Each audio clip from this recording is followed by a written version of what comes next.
So my favorite games of all time are the ones that have just completely transported me into a different reality for a few hours.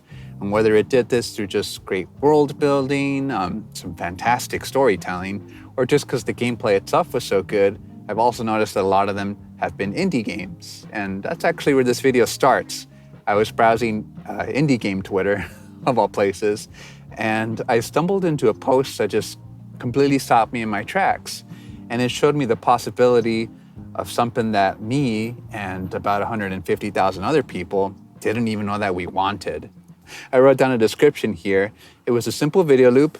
Imagine a gorgeous pixelated fantasy world, an adventure type with this like sword and torch in hand, walking towards a great castle looming in the distance atop a great hill. And it was just surrounded by like hillsides and villages that seemed to stretch and go on forever. Now, to be blunt, this is not a video that's real.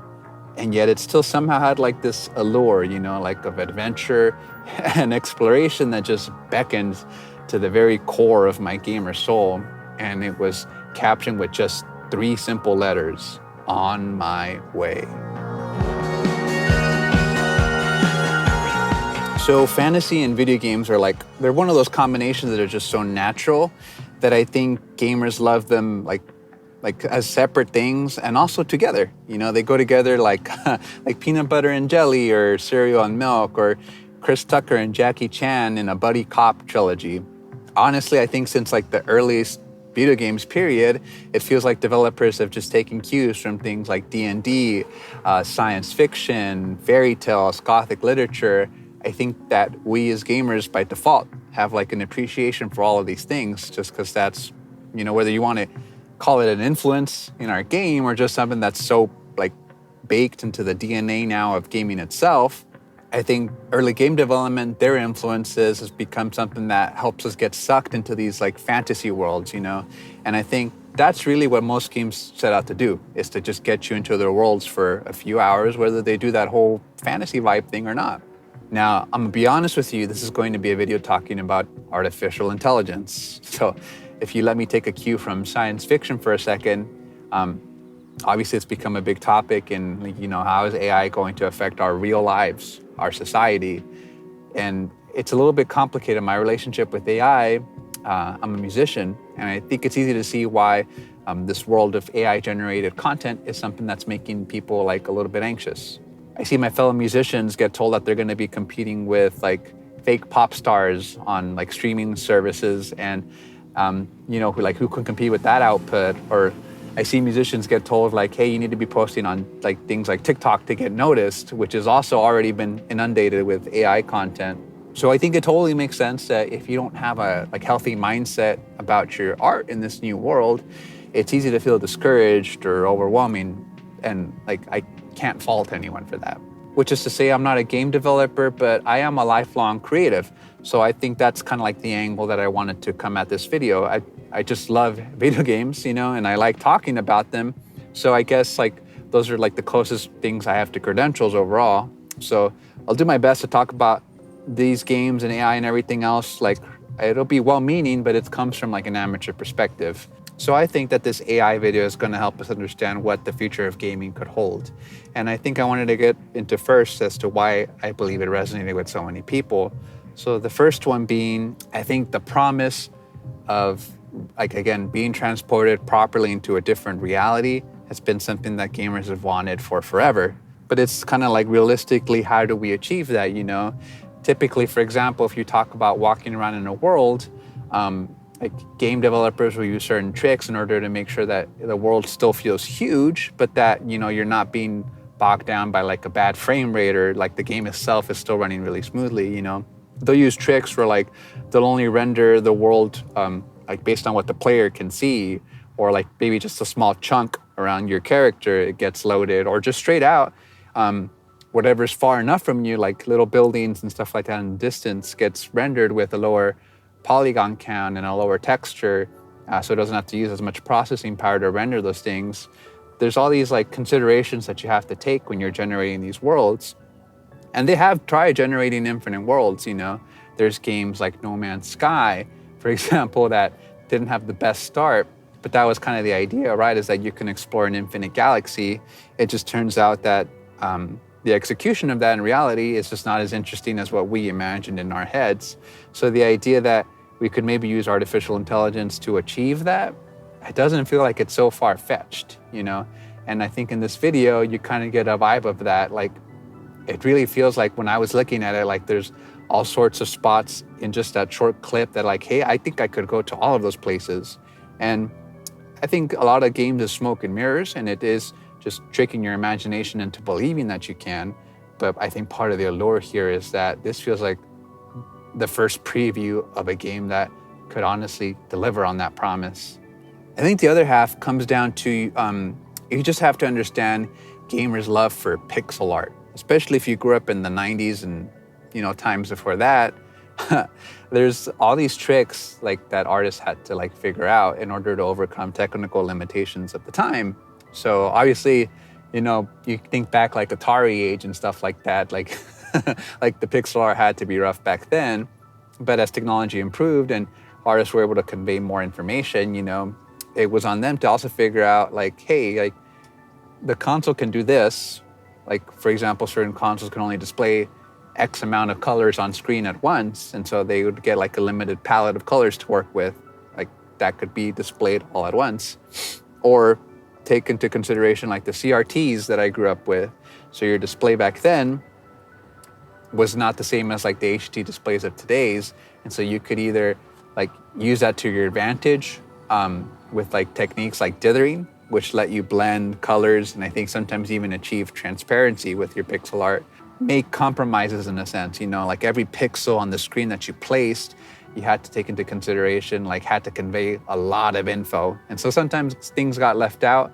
Sometimes things had to get left out of the pixel art in order to make a statement. Sometimes less is more, if that makes sense.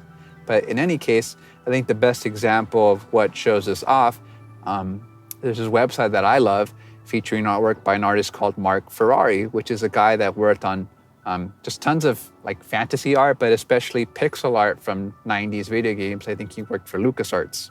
But in any case, I'll link it down below. There's this website called Living Landscapes. Is that what it's called? It's not called that. It's called Living Worlds. They're basically like these scenes, like these pixel art scenes. And what you can do is you can like, you watch these animations on loop and there's also sound attached to them. You can change like the speed of the animation. You can change the time of day in the scene. So you'll see like the palette of the colors that it used change in real time as you alter the time of day. And it's just really gorgeous pixel art. And I think it really nails what people appreciate about the aesthetic. He creates just from this one little simple window of pixel art, a world that I think I really would love to just step into and explore further. I used to drink a lot of beer and sit down and watch this website is what I'm saying. So this AI video not only throws back to gamers like how they've always wanted, like, I guess this in like this ever expanding world, this different reality, but it also does it in a way that I think like with an art style and an aesthetic that a lot of people grew up with. So me and a bunch of other gamers, obviously, we grew up gaming with like on the PC, and a lot of the graphics, they're not comparable to today.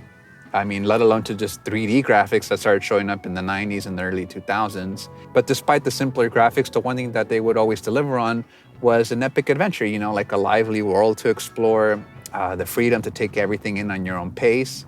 When I watch this video, I see hints of like being a kid playing like the humongous entertainment point and click adventures and exploring those. Or even when I was a teenager, I see hints of games like Morrowind, the first Fallout game, which I've never beaten, I should go back to. And then even games like Myst, that really like sucked me into a different fantasy world, a different reality, and like made me use my brain to like really get involved with like everything was presenting me.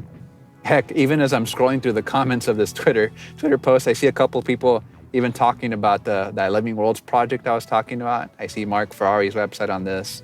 But, what does this all mean for gaming? It seems for like every 5 comments that you get wishing that this was like a real functioning game, you'll get 2 more other people that just bash AI completely. And then you'll get the occasional like game developer, that's just awesome, sharing like their own take on this. Like, hey, here's like my take if you were to make this a real game.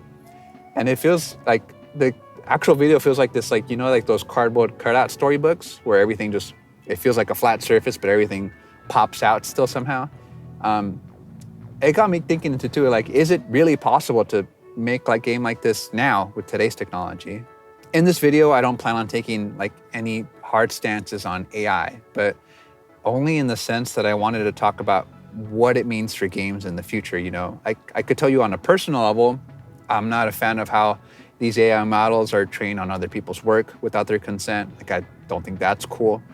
And again, I can totally understand like any anxieties or concerns that artists have, because as these machines continue to get better and better, I'm taking advantage now to like record music and make YouTube videos before RoboVic does it better in the future. But regardless, I'm obviously going to have a lot of opinions on both video games and the creative process.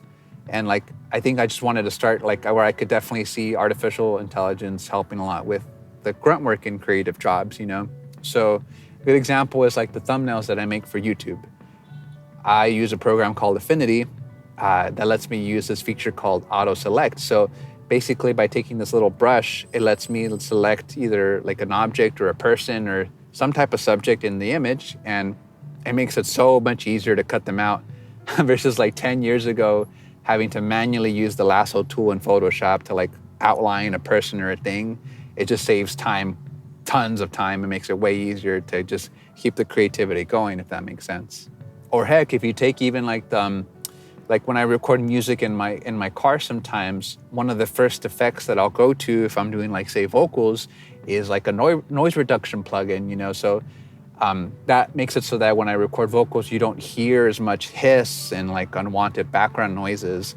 I mean, sometimes even before I start filming these videos, I'll actually go out of my way on my Notes app and I'll use like the voice to text feature on it, which translates what I'm saying into like an outline that I use so I can kind of like think how I want to talk about these things, you know, so that I'm not too rambly and like these videos flow a little bit nicer. Not quite a script, but it is something that helps me out a ton. And it saves a lot of, I think, just grunt work and headaches, and it makes it easier to just kind of keep the creativity flowing for me even with these videos. Now, as I'm scrolling through the Twitter of this original author, like the guy who made the original loop, there doesn't seem to be anything except like AI generated art. And I'll be honest, like, you know, it also comes off a little bit uninspired, you know, like I'm not an artist, but as cool as some of these can feel like on a surface level, like once they get past like the neat colors, you know, there's some cool renditions of like fantasy staples. It's like, okay, cool dragon, you know, but then I also can't help but think like, oh, okay, well, what's the end goal here? You know, this isn't really like I don't see like any artistic signature style, for example. Like I have a lot of manga artists that I love that I can tell their style right away. Like people can replicate it, but it's never quite 100% there, if that makes sense. Or here's a great example.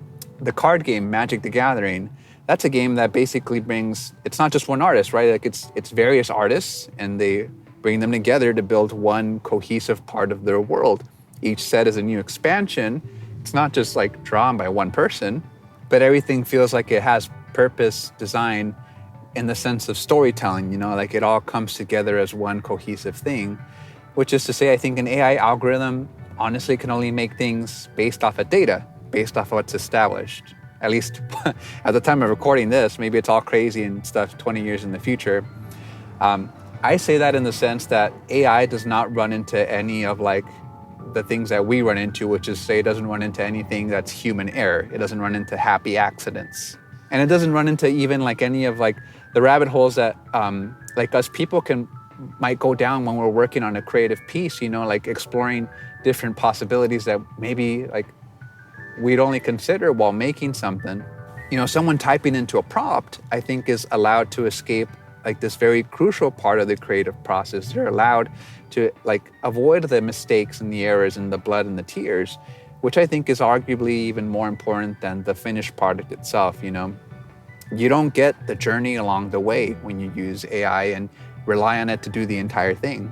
And it's like, yeah, like the On My Way clip, you know, it definitely moved me. It definitely made me want this as like a real game for sure. 100%, I can't deny that. But then it like, you know, like as excited as I am about this one clip, like doesn't the next question become like, oh, who's gonna make it? And after that, it becomes like, well, can anyone even deliver on that promise, you know? But here's what's crazy to me, you know? It looks like the dude that made this AI post even had that same realization that, you know, at some point, and I do got to give him some props for this, he had to actually build a real team. So he actually gathered people, which includes actual artists, you know, actual animators, actual people who do the coding. As far as I can tell, you know, they don't use this team or whatever doesn't use any AI in their workflow. And it probably is because, you know, the tools, the AI isn't good enough yet to have everything done for you. But I think if you're willing to take that plunge, you know, or at least like go find people that can do it and help you out, I think that does require like some props, you know, and considering that games typically take an entire team to help develop, I can't help but think like, hey, that's pretty cool actually, you know? Like I can't help but wonder, because especially like AI, it might become instrumental in helping people develop games is what I'm going to say. Like I think, for example, for my own creative projects, like there's a lot of like, okay, like moments where it's just like, you don't want to just sit there thinking about it. You know, you want to just start and, you know, don't overthink it and just do and do and do. And I think at this step, you know, people either start and then they fail, or they'll stop pretty early on before like they really get anything done. Or sometimes in some cases, they never start at all. You know, like they just have that interest, but then they decide like once past like thinking about it, you know, like it's not really for them. Especially I think in gaming, I mean, most games require an entire team to make them. You know, the lone game developer story is kind of a rarity, and it's really celebrated when it does happen. But to be able to convince not just yourself, but other people to get involved, it's a little bit like, okay, I can see why that might feel kind of like a little bit of a big wall that you have to overcome. But if you can train an AI to just pump out something that's at least like, I guess, visually really cool, you know, and then you can show it to other people and drum up interest that way. You know, enough interest that there's enough people like that are going to help you out, you know, like to join in. Maybe you don't have the skill set that you need, but, you know, being able to recruit other people to do it, I don't think there's anything wrong with that. And if anything, it might even encourage more people to change their mindset, you know, on what's possible. Like this AI video is showing us like a technology that, well, some people say is possible, some people say is not. But in any case, I think both for like trying to find a potential audience for this type of game and for people that are going to help you make it, I think if you are able to see a more clear vision of what's possible, like your creative end goal, like this is what your finished project could look like, that could be a big motivator for someone, you know? And it could mean the difference between someone who believes that they can't make a creative project, that can't make a video game, and someone that believes that they can. But look, at the end of the day, I know that this is all just completely my opinion, you know?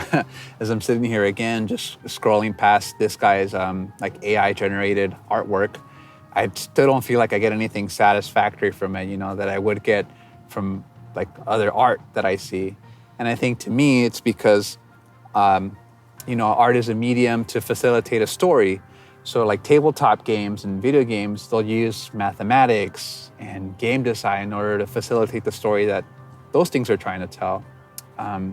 Even if it's just trying to tell you like, hey, I need you to avoid the ghosts in the maze. I need you to eat the power up. I need you to get a high score, you know, that's still a story. It's more obvious in like things like movies, animations, books, comics. Those are all mediums that take advantage of their art form to tell some type of story. But when I browse this guy's AI artwork, it's kind of like still more of that feeling of like, okay, there's some cool colors, some like cool palette choices, cool castles, but it doesn't feel like there's any like a deeper story to dig out of here, you know, other than what I think through in my own imagination of what's going on here. But I think that's kind of the appeal here, you know, like people that use AI for everything, I think obviously they're not experienced creatives. So all they know is just kind of like, I know this art, like I know the aesthetic or whatever that I like, and this is what I'm typing into my AI prompts in order to finesse them and generate these things from my own imagination. And so I think people that like AI art too, even for me with this video, you know, like a lot of the stuff that I like, I think I'm pulling a lot, not from the story that this is trying to convey, because there is none. It's just more like the potential, like the imagination of like how this potential thing could go, you know. But I also don't think that potential translates into a finished product. And so I think, you know, obviously like AI being trained off of other people's work, I think is still a problem. But I think it's just the lack of that hero's journey, you know, that's missing from AI art. And I think that's kind of why people tend to be either unimpressed or just downright hate on AI art. It does get a little bit tricky at some points, you know, because I could see, you know, like in the past, like my drawing skills, for example, are not professional. I have some ability in my drawing, but, you know, I was also, I think, encouraged because at a young age, I was able to draw onto tracing paper, you know, or I directly redrew the Sonic the Hedgehog or Ninja Turtles official artwork into my sketch pad, you know. In music, when I play the electric guitar, there's so many riffs and great sounds that I've come up with because I was able to plug it into like my guitar anyways, into like an algorithm, you know, whether it was hardware or software, an algorithm that's some type of engineered design. And that was specifically designed to facilitate me as a musician in order to explore like new soundscapes and new riffs. If I were to try to make a game, I think I have enough experience with this creative journey aspect of it that I know that it's going to start off really amateur and ugly looking, my games. But I also know that there's satisfaction in like refinement and improving it over time. You know, I do recognize that. But I think for a lot of people, I would love it if everyone could get into some type of art form, but this becomes, I think, a barrier for a lot of people that they're not like down to like start, you know, whether it's because they're scared or something, I don't know. But I do think letting your mind utilize its creativity in order to work on stuff like this is equally as important to like personal development. Just as important as say like maybe doing a physical sport when you're growing up or learning to develop relationships. And you know, at the time of this recording, at the time of this video being filmed, it does seem like the guy managed to pull together people that are actually passionate about this, you know, to come work. You know, they're posting regular updates. They've turned up a lot of interest for their game. You know, their Twitter right now is sitting at like 5K followers. And overall, it even led to some eyeballs landing on games that are already out because a lot of people in that thread, other indie game developers, posted their game. And even if it wasn't quite exactly what was displayed there, it definitely, I mean, had to have helped them at least get some eyes on their projects too. So to wrap things up here, I think if this guy had gone and tried to make his whole game from generative AI, I definitely would have been a lot harsher on him. But, you know, the idea of using AI to essentially prototype something, you know, and like kind of show a potential what if, and then shifting into game development after that is something that I honestly, I don't think I can hate on too much. Now, granted, I guess it could still, you know, crash and fail, either from him finding out that this game development stuff is harder than it actually is, or just because it won't deliver on like the final product. You know, maybe it's not quite up to what he imagined. Maybe it's not quite up to what the audience wanted from that AI video originally. I mean, I could say for sure that maybe I wouldn't have started on such an ambitious project as my first thing. I've been in that role before, where you bite off more than you can chew because you wanted something ambitious. But you know, the better move probably would have been just to make smaller things and then just build that up and gain experience that way. But in any case, overall, I mean, it's AI, but if it got at least one person who wasn't doing creative work before into using their creativity, if it got, you know, a team of now like actual artists, animators, game designers, coders who want to bring this type of project to life together, those are not bad things, you know, and it makes me want to kind of root for them. And again, in the worst case, that for some reason, like this project does crash and burn, at the very least it inspired some type of competition, because now obviously that AI has put this video out and it's shown people the possibility that a game like this could be made. It's going to bring people that want to take their own crack at this. Right now what I've loaded up is an example. There's a project called Project Shadowglass.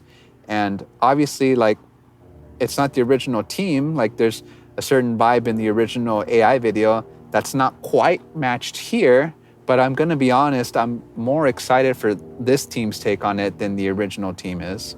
It's like, yeah, it's not quite the same exact vibe as the original. And again, maybe nothing like playable can ever nail that exact type of aesthetic, like at the end of the day. But it does feel like the differences that this Project Shadowglass has between like their vision of it and the original AI video, it feels like all those changes are made with a purpose, you know? Like there's definitely some type of narrative that's being told here. There's definitely stylistic choices again, there's differences, but I can tell that they made these because they either had to compromise or because they wanted to make some type of design or experience overall better for the player. So I'm still rooting for the original team to at least make something that they, on a personal level, are satisfied with, you know, but all the progress that I've seen from their team on Twitter, it definitely doesn't excite me as much. Doesn't stand out to me as much either, you know, like, yeah, there's vibes, but it's the same as the AI art I was looking at earlier, you know. It doesn't make me think that much deeper than just surface level, like cool dragons, cool this and that. But maybe that can change with time, who knows? And so now I think, you know, finally, when it comes to talking about the future of AI in video games, overall, obviously, it's impossible to make accurate predictions. I think I learned this from a young age when I was watching like Futurama on TV, really anything sci-fi from the early 2000s and before, when they were trying to do like their own take on how the future would look like. But I do think that this post, I wanted to talk about it because it is kind of like a micro version, I think, of how AI will be used, you know. Until the day that it's obviously capable of doing a game all on its own, I do think it is going to be used for a lot of grunt work, shortcuts, you know, eliminated certain like complicated little engineering that creatives have to do so that they can just focus on creating. But even when AI does eventually get good enough to make complete, you know, functional games all by itself, I think that people that rely on it to that extent, it's still going to be like seen as unimpressive. You know, I think it's still going to get mocked. Like, I guess, like imagine this, right? Like if I were to lift a sample from like a 70s record, and if I were to just completely try to pass it off one-to-one as my own recording, you know, I would rightfully get called out on that. I think if I were to chop that sample up, you know, and then use it and made like a beat using samples from that record, you know, well, now I have something that transcends genre. And even if I were to just like alternate, like if I just like slowed it down, made a loop out of the, you know, the sample and just like put some effects on it and stuff, well, you know, Vaporwave has a genre now. It's got its own audience. It had some rough beginnings. People kind of disregarded it, I remember, when it first started coming up as a genre, but now it's like legit. But I would say if you have vision, you know, if you develop a technique that you can call your own, if you respect the creative journey, really, I think that you're able to continue making refinements and improvements to your own work, then I think even if you were to incorporate AI, you know, it stops being so surface level in your work. And I think if games can use AI in order to just like eliminate the smaller tasks, eliminate the boring tasks, use it to like quickly prototype things and show possibilities of stuff that we didn't even know that we wanted, or things that might have been weird, and it makes it more accessible because you've eliminated the work to get there. Heck, even if a game's, again, it gets more people into game development, people that may have not had the courage to do so before, I think that could lead to some great things too. I would even say, as a lifelong fan of games, you know, if the tools start to improve, it even just sounds kind of tempting to me. I think overall audiences are smart enough to know the difference between like someone who's being just lazy about it, you know, they're just having a machine and the machine's using data to replicate what works already, because that's all an AI can do. It can only go on what's established. And they know the difference between like just someone that's just using these tools as tools. But in any case, I think for, you know, any game developer, artist, musician, or like any other creative out there that's anxious about the future of AI in creative fields, I would give them advice that I think I would have given myself at a younger age, or even just an earlier point in my own creative journey. I would say just, you know, continue to refine your technique, keep yourself curious and open, refine your style, refine your taste, keep yourself humble, you know, enough to ask questions, and let yourself gain the confidence, real confidence, that lets your ability, your talent, your art speak for itself. And in order to find your audience, make sure that you keep telling your story, that you keep the ups and downs of your hero's journey open, and make sure that you're telling the whole world, I'm on my way. So a little bit of a more complicated video. I rambled long enough for nighttime to befall me here. Very aesthetic, of course. What do you think about AI in video games? Are you worried about it? Are you in a different creative field where maybe you're concerned about it? Again, I'm a musician, so I know I have my own reservations about it. And overall, what do you think about this post? I think it inspired a lot of cool thoughts for me at the very least. And again, I'm still rooting for that team or any other team that could maybe help bring this little loop to life and make it playable. Would you play something like this? But in any case, I'll catch you guys in the next video. If you liked the video, please like and support. It would mean a whole lot as a brand spanking new channel with only like less than 5 subscribers, I think, at the time of recording. But now that I've done the YouTube formalities, the like and subscribe, you know, I'll catch you guys in the next video. We'll talk a little bit more about gaming and to see what else we can dig into when it comes to this stuff.